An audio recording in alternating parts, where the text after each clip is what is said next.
Você sabia que o real já caiu mais de 20% frente ao dólar este ano? E o pior, isso pode ser o começo de uma crise sem precedentes no Brasil. Mas o que realmente está acontecendo? E como isso pode impactar no seu bolso? Hoje eu vou te contar tudo, inclusive os bastidores que ninguém está falando. Fique comigo até o final para entender o que está em jogo e o que você pode fazer para se proteger.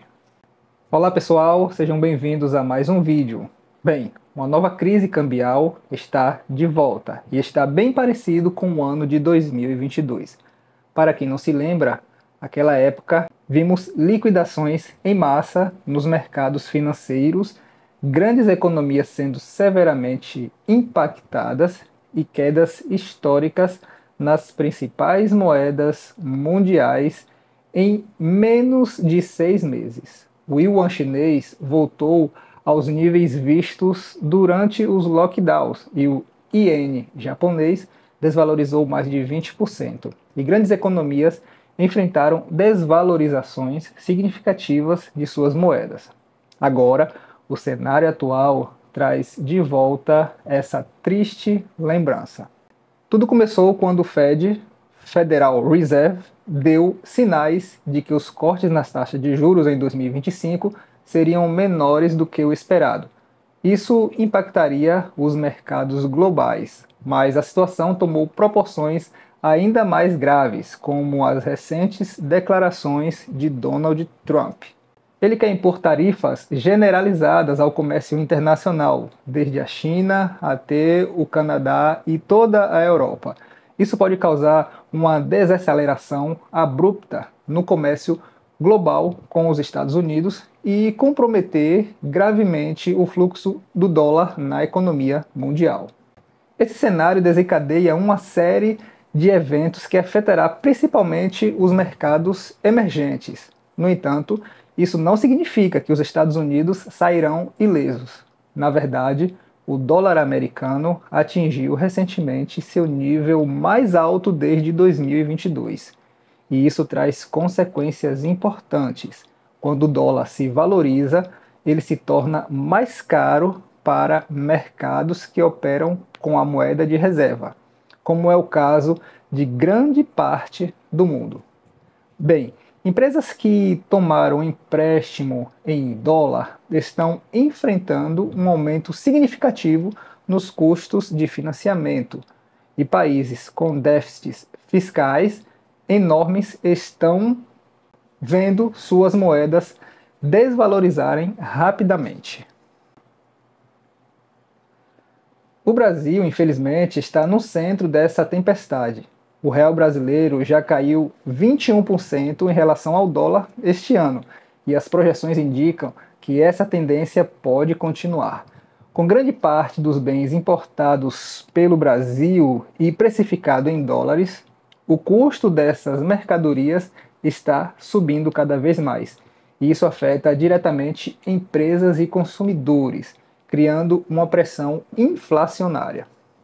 Embora o Brasil seja um típico mercado emergente que exporta mais do que importa, isso não basta para proteger a economia. O fato de o comércio global ser amplamente dominado pelo dólar cria dificuldade para as empresas. Essa situação não é apenas uma questão de comércio internacional, mas também de política fiscal interna. O presidente Lula tem insistido em políticas que aquecem a economia por meio de gastos governamentais massivos. Esses déficits são usados para impulsionar programas sociais e estimular o crescimento econômico. Mas isso tem um custo. Superficialmente, o Brasil parece estar indo bem. O PIB cresceu cerca de 3% ao ano nos últimos anos, e a taxa de desemprego caiu para 6,4%, que é uma das mais baixas da história do país.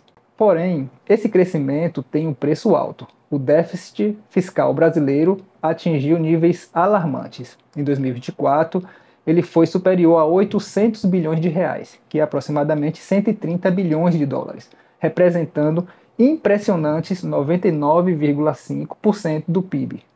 Para efeito de comparação, esse número supera até mesmo os Estados Unidos, que tem maior flexibilidade devido ao status da moeda de reserva do dólar. A solução que o Banco Central brasileiro tem utilizado é vender suas reservas de dólares no mercado aberto para tentar valorizar o real. Nos últimos meses, foram gastos cerca de 17 bilhões em uma tentativa, digamos assim, desesperada de conter a queda da moeda. E frequentemente o Banco Central ele intervém vendendo dólares para evitar um colapso maior. No entanto, especialistas alertam que isso não será suficiente enquanto os gastos públicos continuarem descontrolados. A crise cambial brasileira é apenas um reflexo de um problema maior: a valorização do dólar e as políticas protecionistas de Trump. Ele deixa claro que quer trazer fábricas de volta aos Estados Unidos, impondo tarifas pesadas a empresas que terceirizam produção para outros países. E isso afeta diretamente o fluxo de dólar para o resto do mundo. Menos produção fora dos Estados Unidos significa menos dólares que circulará globalmente, criando uma escassez da moeda. Isso já está prejudicando economias emergentes, cujas moedas têm caído constantemente nos últimos 7 anos. Embora o fortalecimento do dólar possa parecer bom para os Estados Unidos, ele também tem consequências negativas, como uma balança a um limite para o quanto o dólar pode se valorizar antes de provocar uma rebelião global contra o seu domínio. Alguns países, como China e Japão, já começaram a reduzir sua exposição ao dólar, vendendo títulos do Tesouro americano. A China, por exemplo, está liderando esforços para reduzir a dependência do dólar no comércio internacional. Mais de 50% do comércio transfronteiriço da China já é realizado em yuan, e esse número está crescendo. Para países como o Brasil, que enfrentam crises cambiais, negociar diretamente em yuan pode ser uma alternativa viável para evitar desvalorizações adicionais. A verdade é que o mundo está em uma encruzilhada. Se Trump seguir sua estratégia protecionista e o Fed mantiver sua postura dura em relação às taxas de juros, as crises cambiais provavelmente se intensificarão. Países emergentes como o Brasil continuarão lutando para equilibrar suas contas enquanto enfrentam pressões do dólar forte. Entretanto, a crise atual também está acelerando o movimento de desdolarização no comércio internacional. A longo prazo, isso pode diminuir a dependência do dólar e dar mais autonomia a países como China e Brasil, por exemplo. No final das contas, ninguém ganha com essa guerra cambial e comercial, nem mesmo os Estados Unidos. Mas agora eu quero saber de vocês. O Brasil conseguirá salvar o real e superar essa crise? E o domínio do dólar continuará afetando as moedas globais? Deixe suas opiniões aqui nos comentários e não esqueça de deixar o seu like. Até o próximo vídeo.